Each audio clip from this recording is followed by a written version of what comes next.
Mbote na bino bozolanda Congo Promo eza bongo émission na bino émission na biso toza ba million oyo tolanda ka programme oyo. Merci na confiance, merci na bato bazobenga ou bazo continuer ko benga et puis ko féliciter biso par rapport na musala ndenge ezo continuer. Il en sera également le cas lelo na ba actualité ya mboka ndenge tolobelango avec beaucoup d'impartialité, neutralité, objectivité ndenge oyo ezo caractériser Congo Promo. Comme d'habitude, tous allons comment qui va être mbote. Mbote de Michel Wang, mbote pe na batu. Nous sommes sa confiance chaque dimanche et chaque jeudi pour na Kolanda Congo Promo. Mbote belé, merci. Voilà, émission à population, bah sujet la plupart bah sujet où t'as pas la population va tenir biso tolo bela mingi makamo ya basa 45 territoires. Projet où to banda ko bala 4 émissions oyo, ça commence à prendre corps, par place musu musée bandi, musu mais côté monsieur comme net bato ebele ba créer ba onja lokuta tout ça pour vivre non et comme on dit nyama nzoku o ke bato ba se retrouver écouta c'est un projet sanitaire o ekoya ko bongisa mboka mogeta mbola depuis ba entité de base ba secteur ba village et na territoire donc c'est un sujet qui nous a été proposé à Baptiste rebelle tolo belango lelo na invité na biso na kumu qui va être invité na biso Jean-Baptiste Bomanza mbote ndeko mopanzi sango. Nous sommes sur l'avenue Kabambar, commune de Bangoumou. À première vue, cette parcelle modeste n'attire aucun regard. À l'intérieur, c'est une véritable cache des pointes d'ivoire découverte grâce à la vigilance des douaniers congolais. À l'entrée de la maison, ces caisses vides superposées ont attiré la curiosité des éléments de la DGDA et ceux du parquet général de la Gombe. Ce sont les caisses là. Les deux indices, ce sont les caisses. Après une intense fouille, c'est la découverte du jackpot. 54 morceaux de points d'ivoire appartenant à un certain Kaba, de nationalité guinéenne, porteur de plusieurs passeports. Les points d'ivoire sont dissimulés dans sa chambre à coucher. Après la saisie, le colis est acheminé à la DGDA pour la peser. Au total, 138 kilos de points d'ivoire saisis. Le directeur général des douanes et axes de Oruguza Maguera, dont ses agents ont réalisé l'exploit en découvrant ces colis d'ivoire, tout en leur félicitant, a indiqué que cette opération s'inscrit dans le cadre des missions assignées à la douane, celle de protéger les espèces menacées d'extinction et de lutter également contre la contrebande. C'est une satisfaction bien entendu parce que vous êtes au courant des informations qui circulent sur les chaînes internationales faisant état d'une fraude qui se commet à partir de notre pays, des points d'ivoire qui quittent le Congo sous l'appellation de haricots et qui sont saisis dans des pays étrangers. Donc que nos recherches, nos enquêtes aient mené à cette saisie constitue pour nous un motif de satisfaction. C'est pour ça que nous venons de féliciter l'équipe qui est commise à cette recherche et tout en l'encourageant à aller plus loin parce qu'il faut arriver à démanteler tout le réseau de ces personnes qui salissent notre pays. Donc pour nous, c'est un coup de maître qui vient d'être réalisé.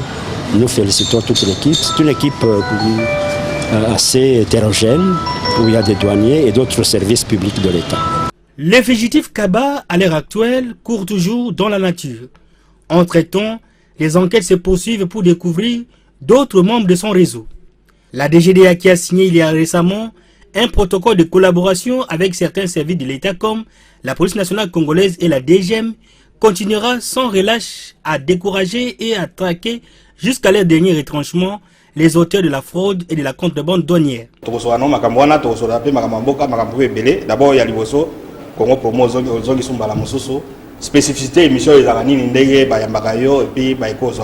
Liboso, Nakosenga, moi, Bolimbi, c'est pas des téléspectateurs. Pour eux qui m'ont mongongo, ils ont mon boulot mouké, grippe et attaque kingai, mais qu'à cela ne tienne, Nakosa l'effort, pour Nazala audible, Bayokani Nakoloba. Et puis, éco à émission, ils ont éco favorable. Chaque fois, ceux qui n'ont l'équipe, nous appellent Mingi. Je crois que Nagoïb Sabinoka va continuer sur cette lancée-là. Ils ont émission, ils ont Kosa les Saban Mboka, pour Bamona Polé. Bamona Polele, Nabisika, Nyamu, Nyamwezali, pour continuer à lancer. Tout le sujet à Mouké, tout Madame Mudambo, actualité, c'est même une organisation pré-COP27.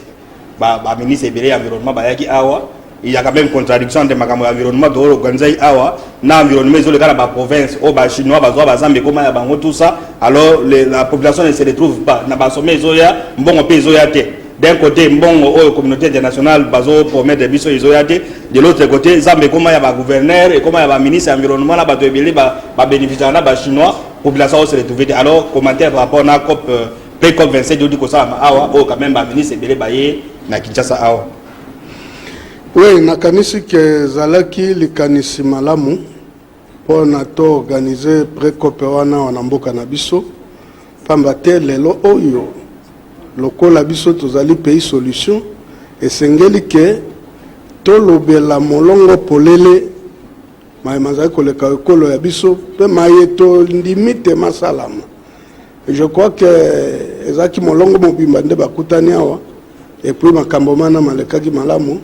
Mais ceux qui natali oyo za koloba na intérieur ba chinois bango bazalaka so na tina visa te bakoyela biso na ba conteneur bakoya soki na nzela nini bafanda wa Kinshasa te bakene intérieur nga siko moteme bandi ko sala nga pasi il faut na benga epa na nga na Bikoro parce que nga naza na plus de 2000 hectares ya forêt vierge il faut na benga na eba hectares ya forêt wana soki ba chinois bakomi kuna soki na complicité ya nani nazwa ba précision bongo na koyeba nini na kosala kasi eloko moko otangi ba gouverneur baza ko jouer rôle na bango te surtout pas na biso na Équateur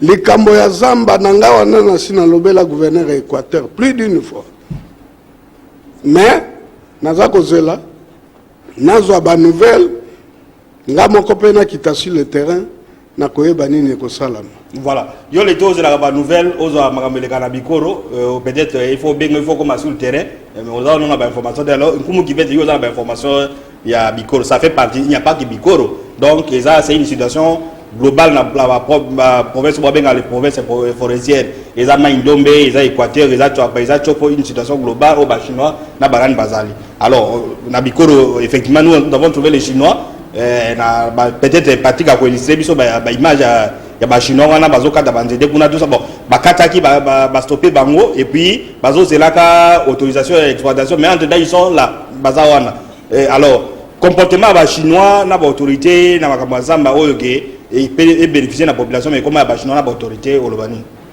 ndeko Michel merci biso lelo Congo promo et en Akatias et le travail dans la collaboration avec la communication chef de l'État doit effectuer un voyage belé mais en makambo to mona ki siruta to komi na lac Tumba et en mawa ba chinois ba fandi na pembeni ya lac kotonga tanda kute ba yeka kana mutuka oye komema banzete ba ye na botiage na bango ba fandi wana to tuni bango mais même ndaku na bino oya ko organiser pour na ko travailler ezate vraiment ezali mawa iloko biso to senga ka awe ezanini tango papa manza zolo bazana ba preuve te mais biso ba journaliste to na preuve parce que to komaki wana to zala ki pe na conseiller chef de l'état oya zali chargé ya visibilité na biso ba journaliste to kamwaki chinois na naji droit ya kokata zamba te document ezate mais ba chinois baza déjà sur le terrain mais chinois nenga fandi wana ba matière to na kata laki nani akoyeba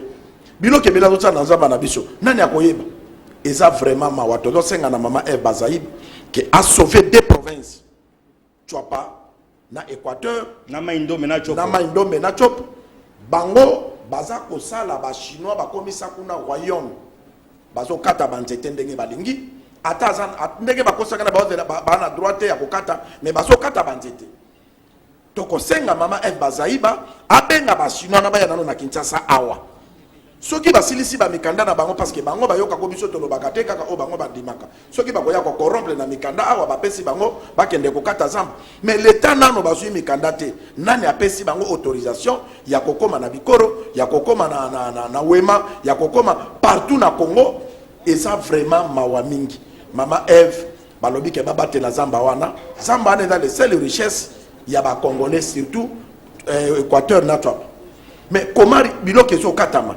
nzele do sala made so tokende kino na bandaka mutazo sala nzele za gouvernement central mutazo sala ba pont et ça gouvernement central mais contribution ba chinois les années ni école ni hôpital ni bâtiment mais bazo kata banzete banani bazo lia mbongo wana alors lokola biso nzambe alalaka te tolobanga no likomoka ndeko que lokola ba autorité à Grande Équateur ba autorité à Congo balingaka bato bazo dévoiler bango te bango balingaka ba flatteur mais nzambe atinde la biso Félix Tshisekedi oya ye komona ba valeur lelo Congo promet ali pepe na Félix Tshisekedi siko to komomba lisusu nini il faut to ebisa mokonza mboka ke ba chinois baza na Congo bazo kata banzete ba benga bango ba ya awa pona Congo zamba na biso efanda kimia donc eloko ngana ko loba kaka yango wana de commission parce que comment bato bozana ordre ya kokata nzete mais aussi bokomi na mboka secrétaire na mboka wana Patrick a ministre bata komona chinois ne ka fani na bureau na ye bureau wana za ndako ya kala o ba benzi batonga la ye ko fanda wana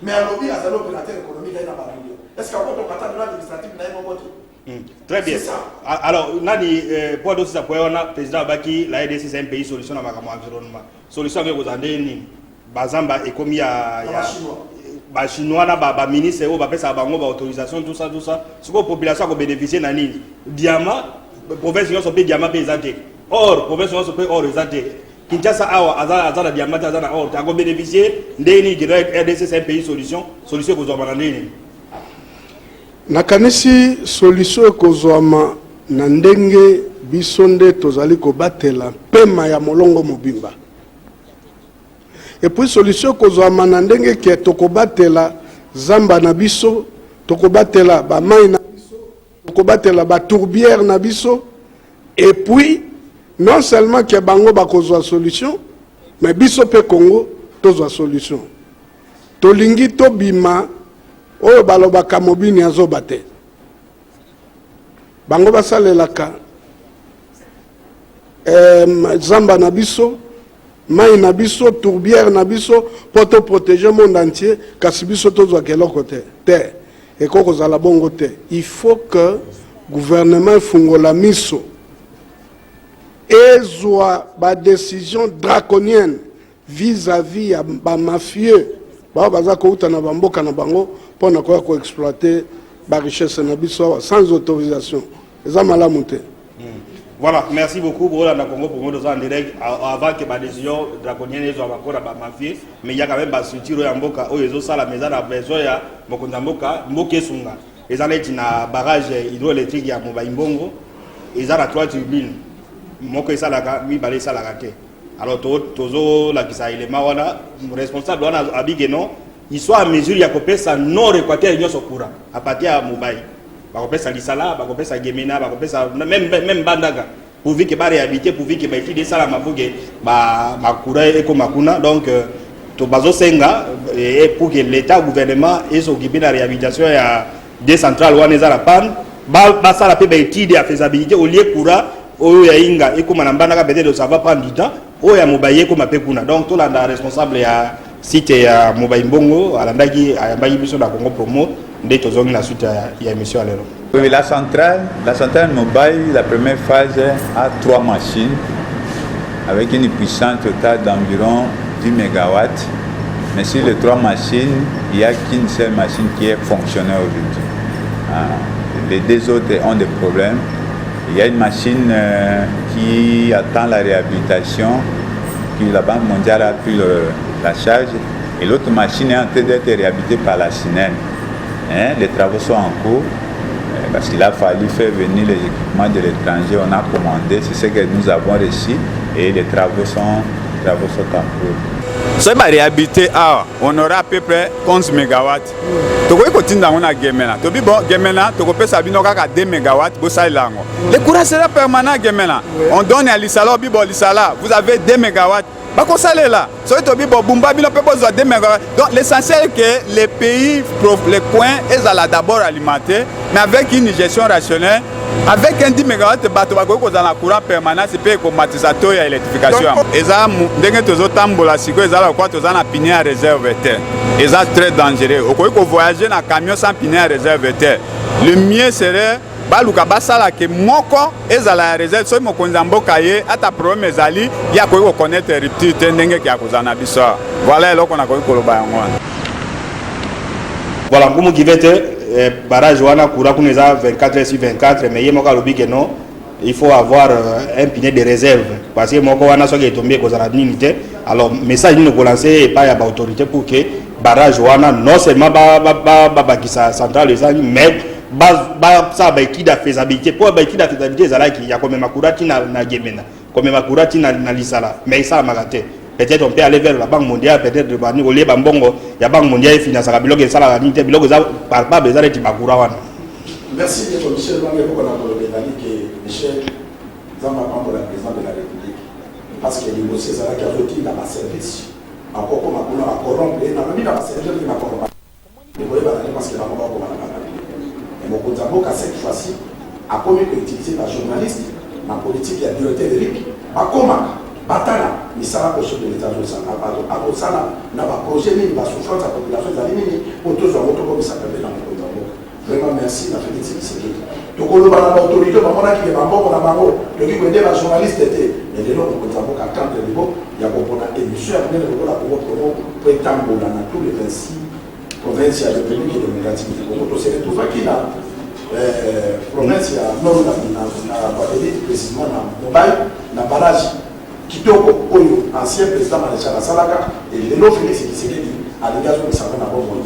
Okutaki na succès za kuna na kanisi bato ba ingénieur. Et là quand on conseille des années Banque mondiale asa ko sala ba projet, au moins un projet nous soit financé mais c'est réalisé par exemple projet ba infrastructure mais ba infrastructure salaka projet ya oyo nzela ya Zongo ti Akula et c'est réalisé bato bali ya mbongo wana. Mais le projet ya kosala yango wana lokola barrage à mobile basali yango et ba congolais ba ko bénéficier parce que vous allez payer lisusu unité de production nene ya kokotsa mbongo na l'état pour créer des emplois comme makurati place pour les aider matango transport et électricité vous salama na ba différentes provinces vraiment bato ba kozwa misala pe et komona na ke mboka na biso ke de liboso biso dozaka ka komemela Félix Tshisekedi Tshilombo ke mokonza mboka tala kuna ba tribune ezali misato mais kaka moko mutezo sala soki moko anelali lelo kuna bakola la molili parce que mokonza mboka souci nezali tout congolais à se retrouver que to vota président Félix Tshisekedi et yé pas ça besoin que c'est la biso oyo biso doza ko senga ne doza senga kaka batala kuna voilà osoyoka dia sa moya Mobile mbongo barrage wana oyoka ubeyokoma nayoka okoma na mte na komate mais c'est l'unique barrage à Grand Équateur nayebi yango malamu c'est pourquoi il faut kobatela yango malamu c'est pourquoi il faut kozongisa ba turbine mosusu eza kosala te. Et puis, le quoi tous un projet à 145 territoires et ça peut participer dans le développement de territoire équateur. Zali alors comment malamu au marshal Mobutu Salaka mais essengeli ko batela yango essengeli ko entretenir yango pour na et continuer ko sala pour na bolamu ya Grand Équateur. Voilà pour la bolamu ya Grand Équateur tout tika peka na Guadeloupe na Nord Ubangi bazana barrage pour les salama mais c'est une province où ils vivent dans commerce transfrontalier bana diamante bana orte babika na ba déplacement ko gende Centrafrique ko bima ainsi de suite mais nzira na bango ba benga route nationale numéro 24 donc les routes bado ti gemena et kufa donc nzira wana so komi même na ni na Businga en tout cas pour amener là na Businga parce que so komi na Guadeloupe bière c'est 8000 francs ba cycler auto mais là o ba benga fiesta c'est 3000 ba geste wana ba benga o J fiesta ya J ya mulaki wa J wana mulaki 3000 ba 4000 ba J wana ba J donc au moins que bato pouvoir d'acheter ça muke mais biloko za cher alors président assemblée provinciale ya Nord Ubangi a lancé SOS à travers reportage oyo azosenga gouvernement central office de route à s'occuper de la réhabilitation en dehors de Bangwana et la route nationale numéro 24 et ont depuis Bado ti na Gemena mais avant de ce qu'on a vu c'est qu'il na port ya nani ya port wana puke ba commerce ça là-bas on a des reportages wana de tozongi pona suite à Congo promoteur suka na port à Businga na port à Businga exactement alors tozonga ndeto ya lobela siko makambo ya tourner à caméra na est et puis azosenga ke ndoba solo na ba Rwanda na ba Uganda puke kimezonga kumu givet na Jean-Baptiste Bomanda va faire sa analyse par rapport à toi dans reportage. Les habitants du Nord Ubangi se mobilisent à réserver l'accueil sans précédent au président Félix Tshisekedi Tshilombo lors de sa visite annoncée dans cette partie du pays. Les autorités provinciales mettent du bouchée double pour la réussite de cet événement. C'est ce que dit le président de l'organe délibérant du Nord Ubangi, Simon Bédoua. Ça nous a fait de la joie Et nous attendons le président de la République à bras ouverts.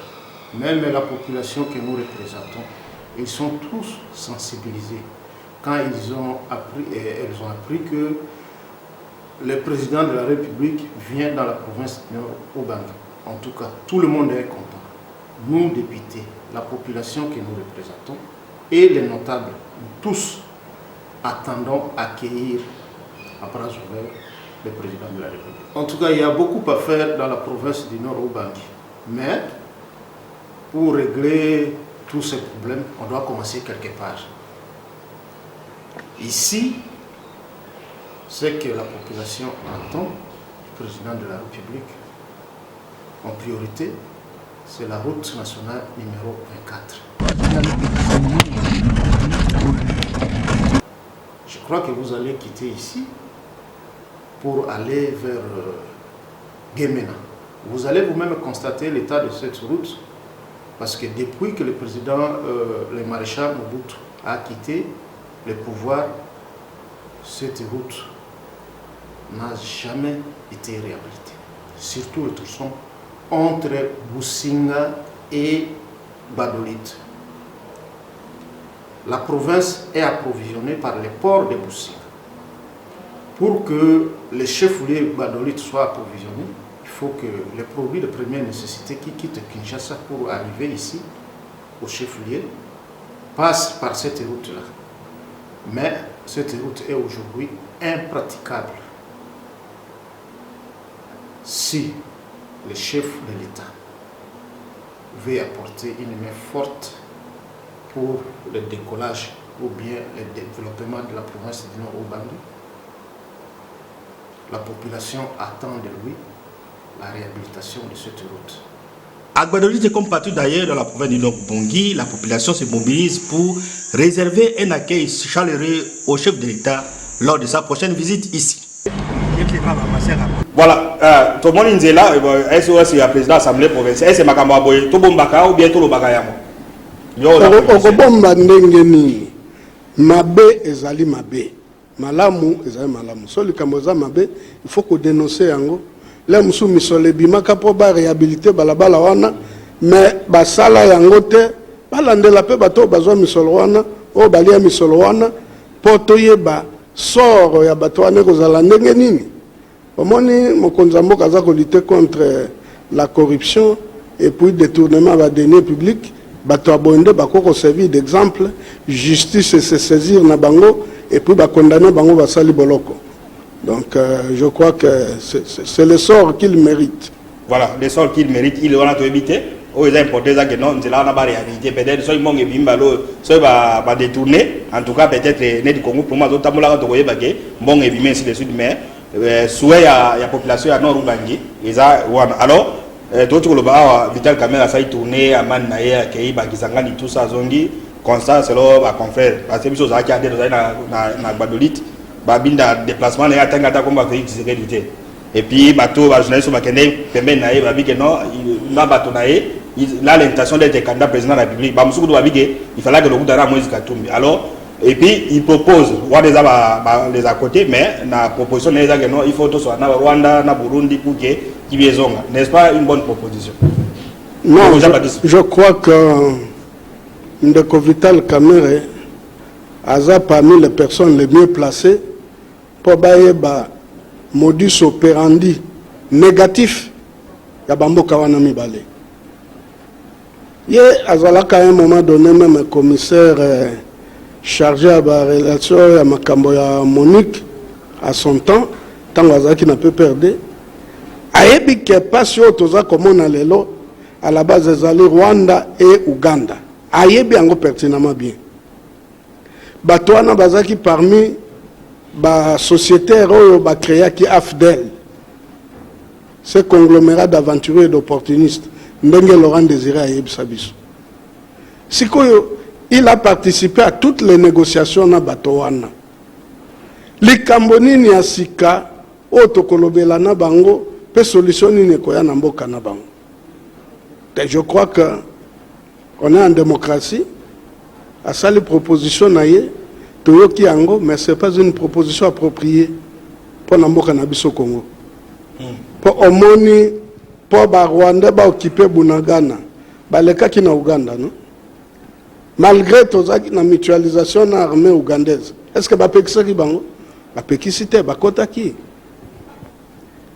Rwanda ye wana kote libiso na Bunagana nini oyo mokonzi mboka salite dès akoma ki na bokonzi akoma na Kigali asola ki na Kagame ebisaki toza ba voisin tokotika la ba voisin to bongisa makambo po na biso nyonso to tambusa bamboka na biso na ndenge elongo bani Kagame ayoka kite président lobaki yango même na au de la tribune des Nations Unies bato na balingi kimiate tout ce qu'il faut faire ngai naza kokanisa que esengeli to lukako bango Rwanda Uganda sont des chiens de chasse. Il y a des grandes puissances. Tout le monde peut négocier dans le bateau batinda kabango et pas na biso. Mais alors depuis le roi des Kabila 5 qui les reçoit c'est la marathon donc je suis marathon. Les sont plus proches du Rwanda que na Congo. Attends on négocier aussi mate. Non on a kanisi que vérité kotika la vérité. Moko eza mabela bakoko na biso. Na nzambe na bakoko. Bato nyonso baza kosala baya kopier mboko yo. Baza kopier mais bakosilisa te Léopold D apiyaka esila te n'importe quel roi Baudouin esila te sikope baza kopie ekosila pe te au contraire ekobota malisu lokwa mayebo omoni tango bango bazaki ba période na tangi wana toyokaki lisolo ya coltan toyokaki te melelo tozolobela coltan mais to bénéficier na mboka alors naozongela yo nkumu kivete solution peut-être ekozala na armée na biso. nasilisaki nano te nalinga naloba boye to négocier na baparrain na bango et puis to requinquer armée na biso ezongela puissance de feu na yango na tango kala oyo ke mwa mboko ya Rwanda ezalaki kosakana te oyebi histoire général Maele akenda kozwa ebembe ya biarima na Kigali Kagame akimaka mbuza mabe tango azalaki bauma Mamadou Ndala sikoyo lokwa mokonzi asia bandi na tête ya armée akita na ba structure nyonso ya armée pour na ba oyo baza formé avec l'argent du contribuable congolais les BEM c'est-à-dire les brevetés d'état-major les thèmes les techniciens d'état-major basimba armée na biso comme ça tosukisa lisano yo Rwanda baye kosakana na mboka na biso ngai ndenge na lobaka tango armée na biso kozonga makasi il faut qu'on récupère ba espace nyonso ko annexer Rwanda ne fût que pendant une année comme 27e province à Congo comme ça toyoka oui communauté internationale so ba kotuna biso elokoni pour siko bazolo bater M23 baza na armement sophistiqué koleka bon tango biso pe to ko récupérer force na biso to annexer na Rwanda. Voilà, alors, comme qui va être armée est efficace, disons, il faut armer et ça. Tout à na Guadolite, disons, na Noroba, Tomone Kotakoli, Atani Babouza, Balégaï, Barouna, Zona, Kotakoli, Bachou l'état-major, Baye, Siko, conseil une obèse à l'autorité militaire au Baye, nommé jeune, il y a une cinquantaine d'années, tout ça pour que l'armée, dans le centre de formation, il y a Kotakoli, Tisiko, Batika, au monde, la ministre de la Défense, c'était tout ça pour que. Bassan de net à commando à l'opérationnel, armée comme Makasi, peut-être tous appelés à la velléité, mais va tout dans la velléité contre le bison. Ndeko Michel, merci. Et là, on a colobé Dali, papa Bomanza lobby, mais et là, on a combattu Cézanne Ndeko Michel.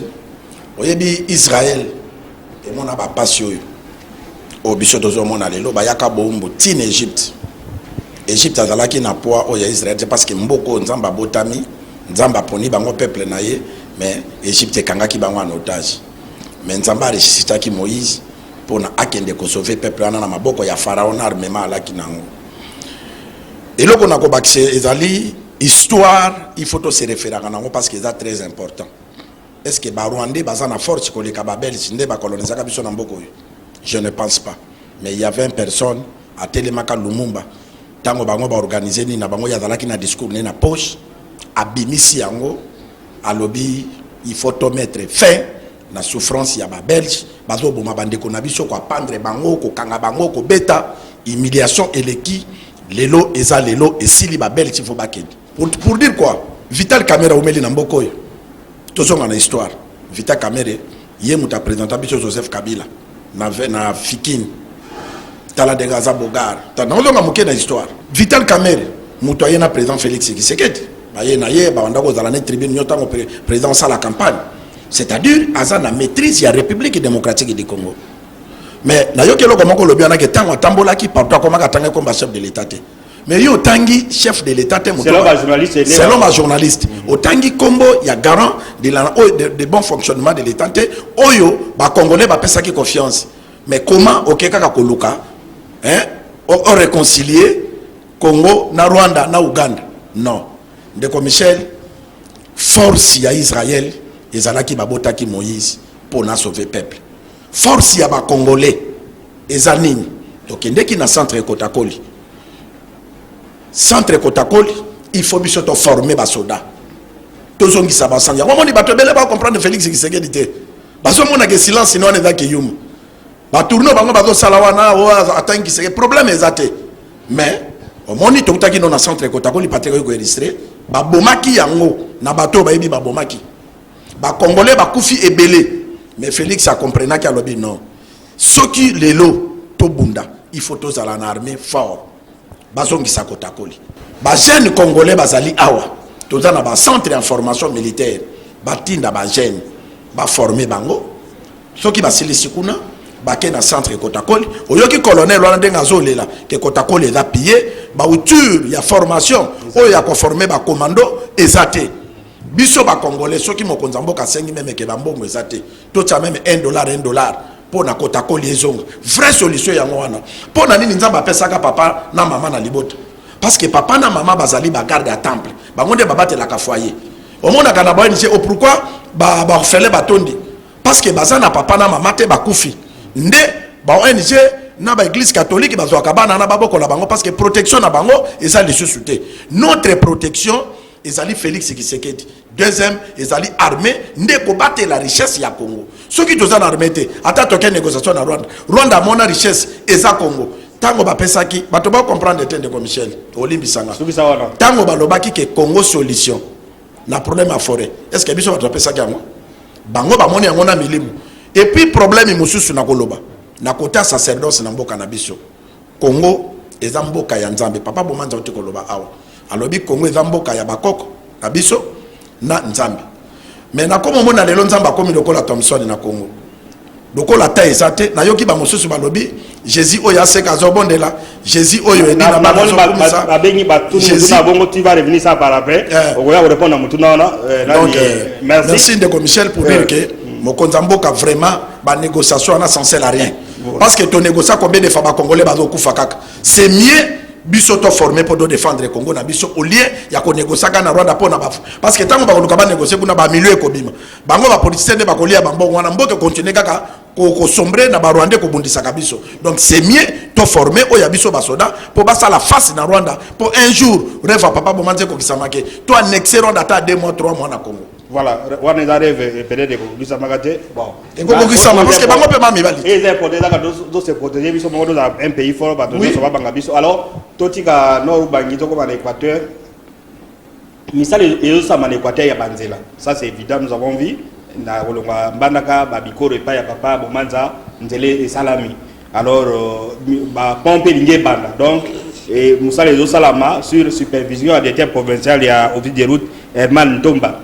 Donc jeune a oti Kinshasa alingi mboka nae akomi na mbanda ka zosala musala vumage no na se ambula bon on a reportage de sala qui interview o nae na se ambula nini ba 7 heures alors que tout le monde dormait dans alors azosala musala et puis chef de l'état ba moyen zo que de pour que nzela wana route nationale numéro 8 et longa depuis mbanda ka zo nga tidege na tida ba bwende mitu ke eta to la docteur nani directeur Herman Ntomba était provincial ya office de route Équateur de azo de dozo na suite ya Congo pour moi. L'office de route dans le province d'Équateur, nous avons un réseau qui comprend 1591 km. Donc nous avons 861 km de routes nationales et 730 km de routes provinciales. Actuellement, nous sommes essentiellement sur trois axes, sur 3 projets. Il y a le projet le Kolela Sambi, qui est une route provinciale de 100 km. Nous avons le projet Kalamba-Bokatola sur la RN8, du tronçon Kalamba-Bokatola, où nous intervenons pour la suppression de Bourbier et puis le rechargement partiel des ligues. Et aussi nous avons eu à travailler sur la route nationale numéro 8 et numéro 21, l'axe Bandaka-Kalamba-Bikoro, dans le cadre du programme d'urgence du chef de l'État. L'Office de route, depuis l'avènement du chef de l'État, n'a pas croisé les bras. Nous avons bénéficié, grâce au chef de l'État, de plusieurs projets. Et ces projets sont répartis sur différents volets.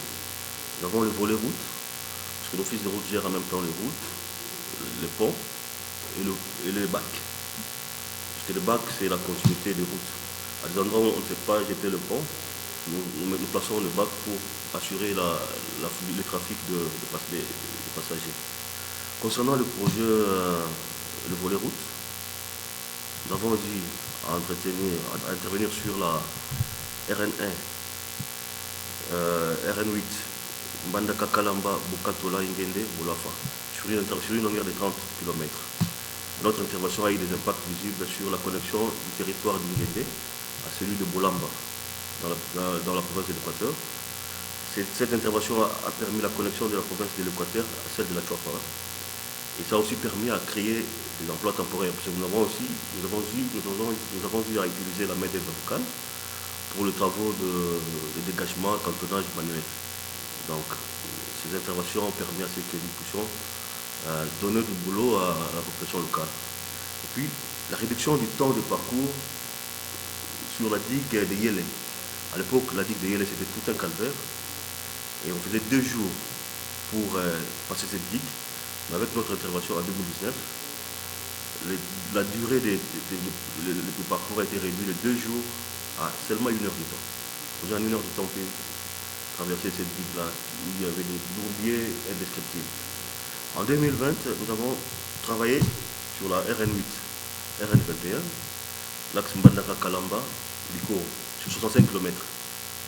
Et comme impact visible, on pouvait faire 7 jours pour quitter Mbandaka et arriver à Bikoro, 7 jours. Avec notre intervention, le temps de parcours a été sensiblement réduit. Aujourd'hui, en 2020 déjà, on avait réduit le temps à 4 heures. Et aujourd'hui, cette route-là, nous le faisons en moins de 3 heures. La plupart de ces engins sont sur tréteau. Donc à panne, Vestus, et proposé au déclassement. Déjà, selon nos normes, ce sont des engins qui sont proposés au déplacement. Ils peuvent plus servir aux travaux de l'organisation des travaux publics. Ils ont déjà dépassé largement le taux d'amortissement. Donc, même si on les remettait à temps, récurremment, nous avons de pannes. Donc c'est là, nous ne passons pas la tâche. Donc c'est un coût d'exploitation exorbitant, donc moins économique. Il faut carrément remplacer tout ça. Voilà, toi aussi, ça, dans l'Équateur, présidente de l'Assemblée provinciale de l'Équateur, honorable Marie-Josée Molebo Moboulou, a gagné la vacances parlementaires na Makanza, et Zamboka nae bayambaki makasi, tokota reportage wana, a promettre pe a pesi ba lecteur nae radio comme na Makanza, a fouti pe bambongo ya ba mama ba bote na ba hôpitaux, a pesi pe ba la pandère tout ça, tout la ba vacances parlementaires maman Marie-Josée Molebo, présidente de l'Assemblée provinciale de l'Équateur à Kenya na Makanza. Ndeto tozoni na suite à Congo Promo, to ya koloba makamba 145 territoires et ba ndoko maneti netité. Tolanda. Bana Makanza, la présidente de l'Assemblée provinciale de l'Équateur, Marie-Josée Molebo, est descendue dans son fief électoral de Makanza dans le cadre de ses vacances parlementaires. Une foule immense est venue l'accueillir au port de Makanza. Le numéro 1 de l'organe délibérant de l'Équateur s'est adressé à la population devant le bâtiment administratif du territoire où elle a restitué à ses électeurs et électrices les différents travaux parlementaires réalisés à l'Assemblée provinciale de l'Équateur pour l'intérêt de la population de l'Équateur tout entière. kasi o ane ye ya misato e ye te pona ba polémique ke mama Molebo pe asali o ya ye radio te bongo te e ye nde pona ko bakisa likolo ya o ezalaki zami ba loba l'abondance ne nuit pas la électrification o biso to bandi oyo ezali na programme wana zambi ndenge nazoloba boye lobi déjà délégation moko ezalaki ekóma na makanza ekokóma lelo nazelaki yango so nasalaki leta ezalaki mpona kozela yango ya électrification ekokóma lelo ekotala mpona kopesa bamwinda na territoire na biso ya makanza esi ekomi bapesa place po centrale ezala wana bongo bayeba ndenge nini bakopelisa territoire mobimba ya makanza. À la foulée, Marie-Josée Molebou a offert à ses électeurs un émetteur radio de lapidaire pour l'éclairage public dans tous les secteurs et les chefs-lieux du territoire. Elle a en outre procédé au paiement des factures de tous les malades trouvés à l'hôpital général de référence de Makanza. Est-ce que tu peux la présidente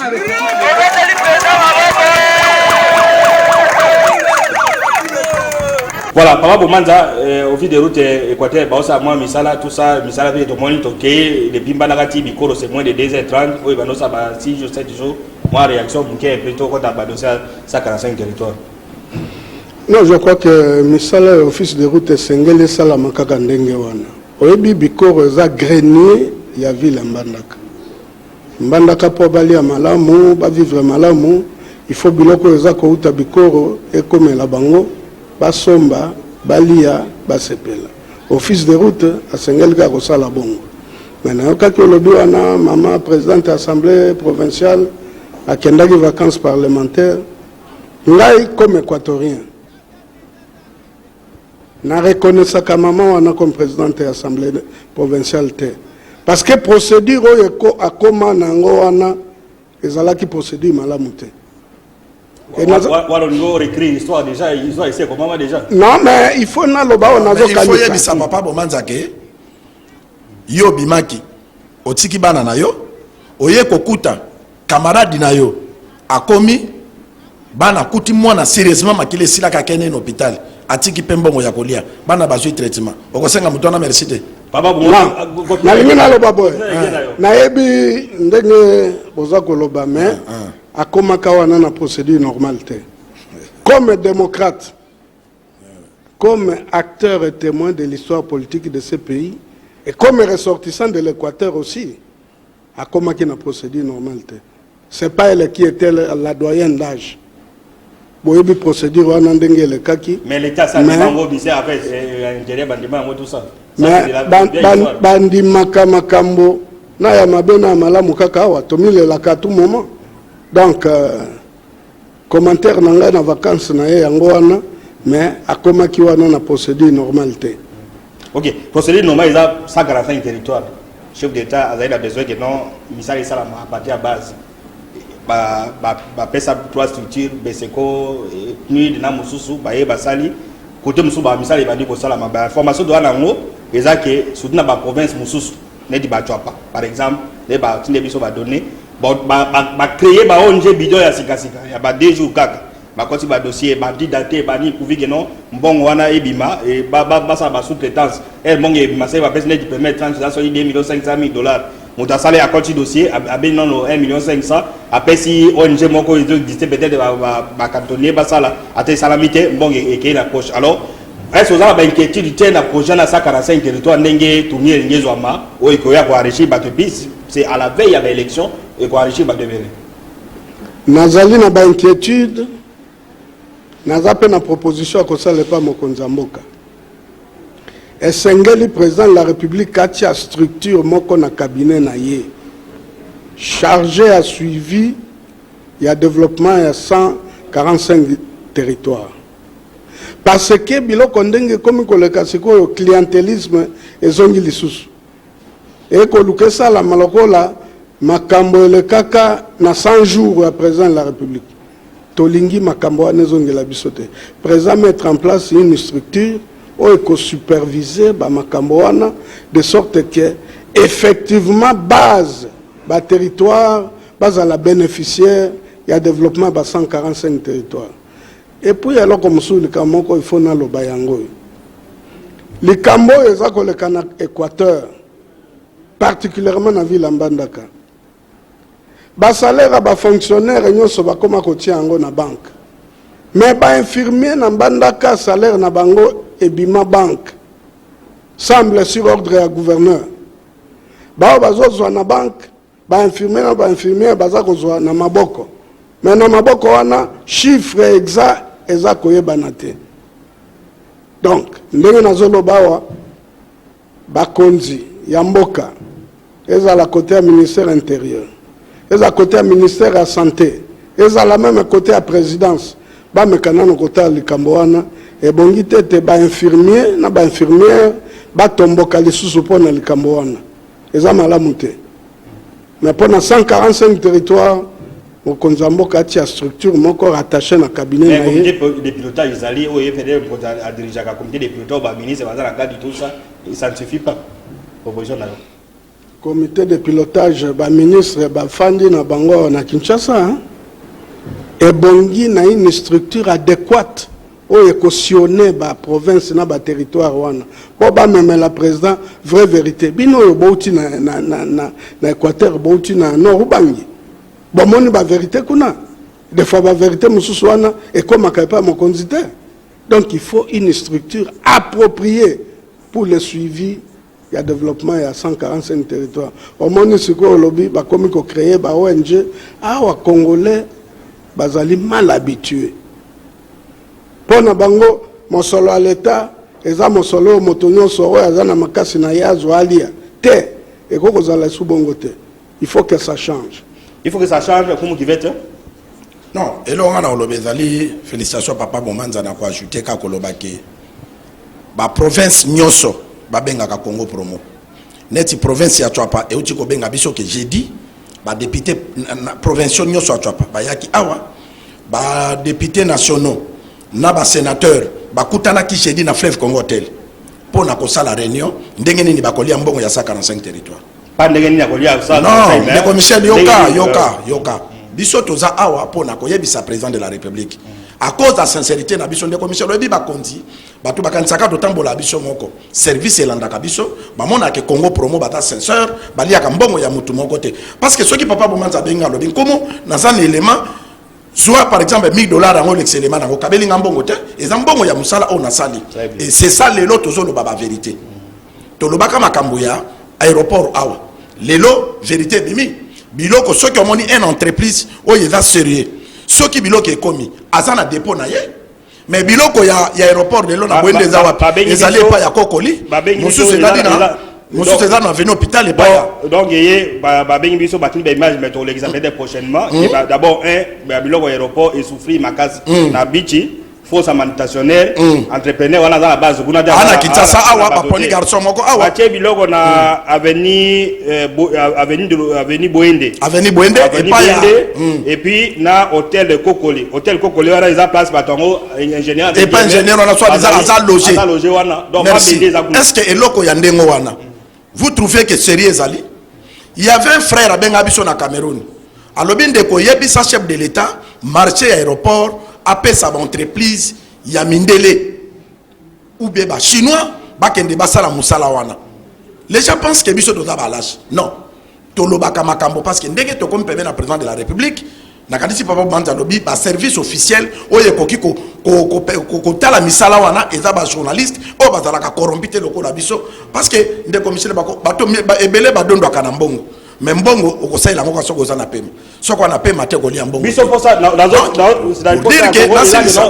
besoin parole continuer biso awa c'est pour dire que ba infrastructure est calibera to koma ina mobanyi bongo babi mutatonga ki wana nani ba travaux génie civil eza nani Safricas tala bandaka la Safricas ndega tongi eloko na mai donc tu as besoin d'infrastructure ça là-bas ata même ata biso dozate ba na biso ba bénéficier na lelo mobutu azate mais touti barrage mo bezo servir ba Congo bénéficier yango biso tozo yebisa président de la République que IGF na lobango chaque fois banzembo ezo yembama kaka pona Kinshasa ou bien il faut Congo mobimba makambo aéroport na Chwapa sérieux ezate vraiment batinda contrôle même ya koyeba ba ingénieur on a parce que même ko doit musala na entreprise ba ko tuna yo expérience biloko ko bikuna ba biso ba mabende kaka et puis ba place mabendo anezo la école papier et pas ya batou merci de commissaire projet à 145 territoires na Chwapa ba député ba sénateur gouverneur bango nyonso wana ba créer ba ONG ya lokuta pour ba gagner ba marché. Alors tango ba ko gagner ba marché wana mbongo wana balie basali mo misala mo gesilité province etikali ka. Oh, la compétition ya Congo mobimba chaque territoire et mada chaque province. Tozo lo bana toi pas. Merci pour na ko benga Congo promo. Tozo senga pe na ba province mususu ba benga parce que biso awa toza na poche ya mutute. Très bien. Tozo dépendre na mboka. Voilà. Pour na mandat ya chef de l'état ba mbongo ezo bimana et ça pour mandat chef de l'état dans la réussite. Soki lelo bino ba entre place au bazo pona ba ONG ba exiger expérience. Pour une journée qui est la misala na top. Il faut bailler à tonganda konini, à salantela nini, expérience na yeza nini. Donc tous la PNID a publié bon très très regardant en tout cas ba na top. Bino bo fana na bino kimia, biso awa na Congo promo na ba province nyos botin de la biso to ko aider mo konzamboka pour na adongola ba ONG wana apesa ba Africas ba service o sala banzela o ekotonga po biloko na tika la libela po na mboka. Voilà, to comme na soka émission lobby samedi to zaki na remise à dot ya kumu qui vient donc régularisation to zaki wana so ibomo na moi ba image de réseau les cas to pesi mama voilà libota nyonso to zaki wana to ya ni katambo nyonso ba yambaki biso tout ça et les cas bien donc félicitations na kumu qui vient na plateau awa mama voilà na bana nyonso nde bomo na ba image ya Congo. Nous revenons peut-être avec force détail na émission koya pour na honorer nkumu qui vient. Alors Papa Bomanza, tu as suka, yo doata 1 minute 30, kumu qui doit 30 secondes, 1 minute 30. Bon, le bosso n'a pas félicité un kumu qui vet, le a régularisé ma kambalibala naye. Merci. Atosi mobeko nzambe, na ya bakoko, sincères félicitations. Merci. Bon, pona ko suki sa émission à lelo, eloko liboso na kolobezali boye.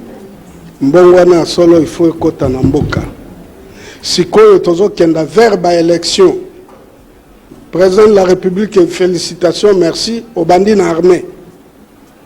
Kosuka wanate. Qui tape na cabinet na yomoko. Il faut réformer, restructurer yango. Gouvernement qui tape kuna. On former équipe au même maillot na élection, l'équipe de combat. Exacte équipe ya bato yo ba commission ndenge zalaka FCC cash na conseil de ministre bozolo ba makamu mususu na pembeni bango bazolo ba makamu mususu pe bato bazali tiède na kati ya union sacrée. Monsieur le président de la République, il faut la conséquent po bokonzi babatela kayango soki mbuma ya mabese monani il faut la pembeni. OK. Et puis, la haute autorité de référence et à parti UDPS, ça la rappelle des troupes. Le col à Tosalaka na 95, conclave Moko et Salama, pour tout ordre na katia parti, tokenda na ba élection en ordre de bataille ndenge koki. Congo pour moi, par rapport à Babylone, peut-être ça peut nous attirer des ennuis, mais tout ça pour la transparence, quelques secondes. Non, je crois que Koko a tiré bino banite. Oyebi biso l'air to bandi bitumba eu de peste depuis clandestinité. Ba fondateur en général et président Tshisekedi en particulier, babanda koye bisabiso balobi, l'ennemi du progrès et du développement s'appelle la peur. Très bien. Il faut vaincre la peur. Voilà. Parce que ce qu'on a na bosembo na monoko na yo, ata diable ya ndenge ni na koya. Il faut vaincre la peur. Il faut être courageux. Nous sommes très courageux. 10 secondes. Merci de commissaire 10 secondes. Et là, on a remercié la famille Katambo parce que dans la famille, mon côté, au vent de la mona, on a boboti na 8. Et Kachako Bozomo, on a botelinga bana 8. 4 filles, 4 garçons. Et Nzambe na bakoko, merci pour na lelo, nkumu, famille wana, a honoré Kachaka. Et Bozé la Kalate. Akola tsevoile parce que toza pembe na Félix Tshisekedi toza ko sala musala mboka za na kimia moto na mutaza ko se retrouver na ba droit na ye po na bana ya twapa na sepedi na bana twapa pourquoi baza éveillé na province na bango bisope to ko komisa malobe to komisi malobe pa mokonza mboka déjà to ko remercier directeur Eric pour na ko pesa confiance na Congo Promo émission ya monene directeur Eric a dit la communication chef de l'état to pesa ba mbote puis mbote ya suka to ko pesa kaka na Félix Tshisekedi Tshilombo mokonza mboka fati le temps biso to ko banga te parce que toza na santé te parce que balobi soki mona so sa fi bina nzungu c'est que Voilà. Papa na yazana likolo, papa na biseza Fati Beton. Donc Sibino Botondi, Nde Bolandi Congo, pour mon étomonani, n'a pas ce qu'il y a. Merci.